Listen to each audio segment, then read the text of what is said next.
Welcome to our channel. Today we how to authorize Android device backup with Samsung Cloud. Easy tutorial step by step clearly.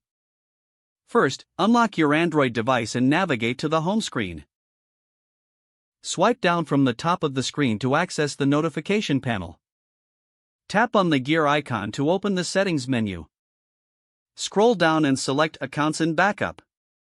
In the next menu, tap on Back. If prompted, sign in with your Samsung account credentials.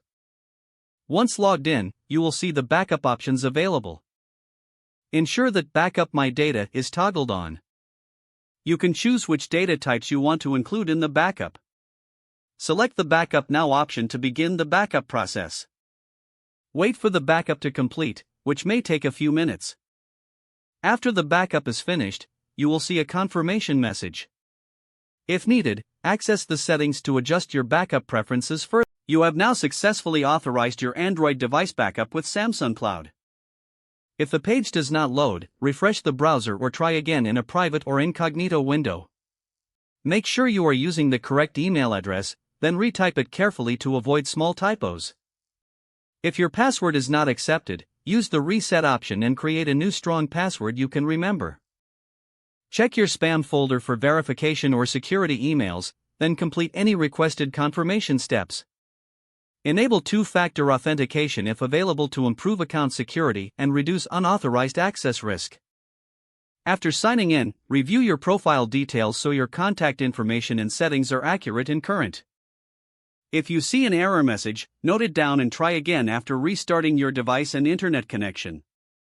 Log out when you finish, especially on shared devices, to keep your account and payment information secure. If the page does not load, refresh the browser or try again in a private or incognito window.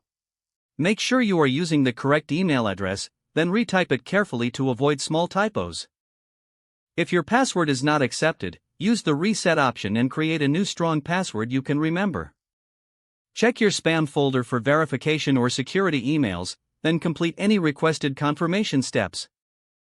Enable two-factor authentication if available to improve account security and reduce unauthorized access risk. After signing in, review your profile details so your contact information and settings are accurate and current. If you see an error message, note it down and try again after restarting your device and internet connection. Don't forget to like this video and subscribe to our channel for more step-by-step tech guides.